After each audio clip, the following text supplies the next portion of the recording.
How many parallels do you draw from fitness that you apply to business? Like in fitness, you're always chasing failure, right? If you're not pushing yourself, you're never growing. And if you're not pushing yourself, you're never failing.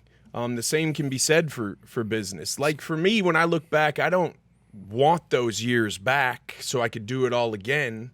I'm like, man, I wouldn't be where I am right now 100%. without that, you know? Yeah, it's if like you said, if you're not improving, you're dying. Like if you're not pushing yourself to learn something new, to change every day in some way, shape, or form. You know, for me, it's obviously in the fitness realm more so than it is the business right now. But that's just kind of where my passion and what I'm kind of able to do right now. But it's, yeah, I mean, the same thing for business. You got to be like learning from people that have done it and done it well. That's the best way.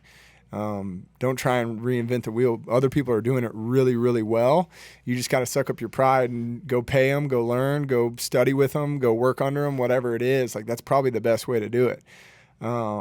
You know, same thing for fitness. Like you don't just walk into the gym and you know how to do like, oh, okay, I know how to get abs. I know how to get, you know, nice toned arms or whatever. Like you got to learn that. So same thing in business. You got to find someone that like you look up to or that's, you know, doing something that you want to do, and then just go study them, go read what they've done, interview them, whatever it is. You know, they're probably willing to help, you know, because they've probably been through it. They've been where you're at, and that's the best way to learn. No doubt. Growing up is you have all these people modeling success for you, right? These business people that you were growing up around, friends of yours, probably dads of friends of yours, your own dad.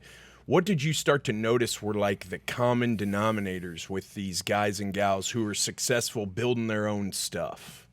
Oh, common denominator. Were they all up at 5? And Oh, yeah. They were all early to bed, early to rise, make very some men disciplined, healthy, wealthy, and wise. Good habits, strong family structure. That's important. If you watch most of what the world consumes now, the family structure is trying to be ruined, but that's like the you know, church and family are kind of what keep everybody grounded and allows the, you know, breadwinner of the house to go and, you know, do what they need to do and focus on work throughout the day because you got the support system at home, or, you know, you got people to rely on at home. So strong, yeah, they all had strong religious and family values, definitely work ethic and structure in their life. Like they were very regimented with their routine. Those are probably, and then they all had like, they were very focused and they took out the nonsense. I mean, they had their fun when it was time to have fun, but they didn't mix the two. You could almost say that they really adopted that Viking principle of burning the ships, right? You go all in. You say, this is the direction I'm going to go. Yeah. And I'm not going to leave myself a backup plan. And when I get to shore, I'm either going to burn my ships or I'm going to rip them all to pieces and I'm going to build bridges out of them because I'm setting up shop right fucking here and I'm winning here. And if I don't win here, I'm going to figure out something to do here, but I'm not going back there no matter what. And it's that theme of not going to quit, going to hang in there, going to ride the waves. The discipline thing, though, is interesting, right? Because it seems like the most successful people that I've observed, they really line up with that axiom from Thomas Jefferson. The harder I work, the luckier I get. Mm-hmm. It just sort of happens. They get up, they get after it. There's a consistency to it. There's not this flash in the pan. Even when they start something new, they start and they're pacing themselves. Yeah. Like I get really excited at the beginning of something, and I'm like, well, let's go. And the first mile is a sprint. Oh, yeah. Oh, I know exactly what you're talking about. And then you're standing there and you're breathing. You're going, it's getting a little harder. It's getting a little harder. You're getting some resistance. What did I get myself into? Mm-hmm. This is becoming monotonous or whatever it is. Oh, yeah. You just got to, like you said earlier, you just got to keep pushing through that. What do you think's behind that effort? It's almost a global effort to tear down the family unit. And just the family values, the family unit, the hey, this is your soft place to fall. This is your safe place.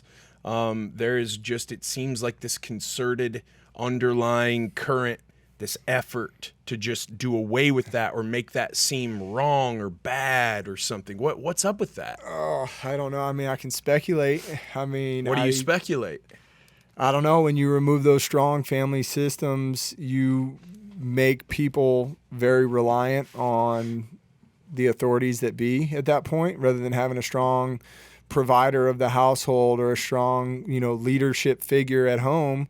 You have to look elsewhere. And then what are you left with? You're left with your celebrities, your media, your politicians, and obviously, for support, especially, you're looking at, the government. And I feel like that's kind of something that they want. The more they can make you rely on them by destroying that family structure and removing that dominant figure that guides your household, you then look for them for guidance, and it just gives them more power, more control, and you become more controllable as a mass, and then they can kind of do what they want. Yeah, it's kind of scary, but I can't think of any other reason. Neither can I. It's good and evil. It's just simple. Like they hate on the good things that.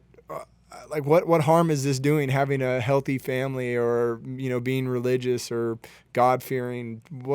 What's the harm? Well, that might breed some sort of independence there, some sort of lack of complete dependence on the state for your living. So if I tell you, hey, everybody's got the cold, you can't go outside, you can't go to work, it's going to take 2 weeks to flatten the curve, and then that turns into 2 years, and you lose your job, and you're sitting at home waiting for a stimmy, and maybe you're filling out PPP if you got your own business, but maybe you weren't essential, so you're maybe applying for an SBA too, but then I can get you completely locked in, dialed in, plugged in. Everything I do depends on what you give me. And that dominant figure, the leader, is no longer going out into the field every day to earn a living because everybody's got a cold out there and you got to stay indoors. To me, it seems very intentional. To me, it seems, in hindsight and when it was happening, not one day during the cold did I say, boy, I'm a little afraid today. I'm not going to leave my house. I left my house, whether I had something to do, every fucking day. Every day, because I was like, you know what? Right here, man. Bring your fear right here to my doorstep, and I'm going to cut daylight into that shit all day long. So I was about a week behind you. The first week, I was like, okay, maybe they're right. Maybe they're right. I was going to the grocery store, washing my hands all the time. Yeah, Purellin. Yeah, I was like, oh, this is bad. Washing the groceries before you get in the house. We did it. We did it for a week, and then I was like, this is stupid. Yeah. This is like. So many things just don't make sense. And then you start seeing people get it, and you're like, well, they're fine, and they're older and weaker and out of shape and whatever. And brother, when Uncle Joseph, we live in the health and wellness space. We are running in tip top condition, like 24/7. It ain't gonna get us. No. And so, hey man, if Chris Christie and Uncle Joe can get it, and it's not going to take them out, then get the fuck out of here with this bullshit. We're good. Man. Yeah, I think we're going to be okay. I think it's not going to be that big of a deal. Did all of that stuff start to affect some of your businesses, or your ability probably to travel to check on some of them was curbed to a degree? Yeah, for sure. It affected some parts of our business, but a lot of it actually helped. Like especially in some of the stuff she does, the at-home fitness stuff, went through the roof.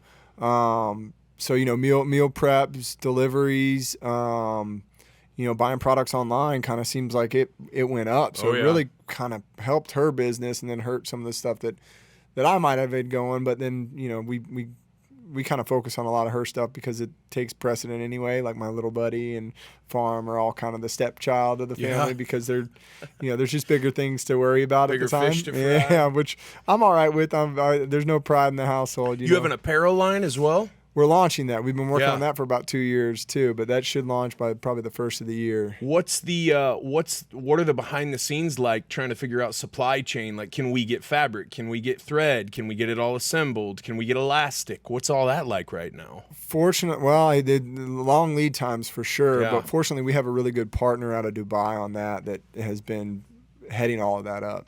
We don't even have to worry about it. I mean, she'll give us updates like, hey, this is what it's looking like, or it's going to take a while for this. But we personally aren't having to source any of it because we got a good partner on it. That's awesome. So, but yeah, definitely has affected all of that and their ability to travel. Yeah. So I mean, what kind of apparel are we talking? Like the leggings, and athleisure wear? Yeah, a lot of athleisure wear. Yeah. Some t-shirts, hoodies, because leggings. that shit in the last 5-10 years is just. Nobody wears anything but that nowadays. That's all I want to wear. They wear that shit to church half the time. You're at a funeral, you're looking around, you got people in black hoodies in there. You're like, what's up? I'm guilty. We go to church up north, and it's more where do you go? Elevate Life. Oh yeah. So pretty good message. We're not. I won't go too far into that. Really, it's I'm very great familiar. Great service. The money aspect always kind of has rubbed me weird with church. I understand tithing. I prefer to like give Everybody's back on gotta hustle, yeah, brother. For sure, They for all sure. gotta And hustle. I'm not knocking it because No, I take feel ya. I take away from we take away from that like what we want, and it's amazing. So we don't get too wrapped up in the tithing and taking the negative view of that. Yep. We do our tithing on our own in other ways. Like we help causes that we truly believe in. It's oftentimes not through the church. Sorry, Keith. Pastor Keith's all right, man. You're still hey, nothing but good things. God over is here. good. He's gonna take care of Pastor Keith and his thick blood, brother. He's all right. But yeah, so everyone's got to hustle though.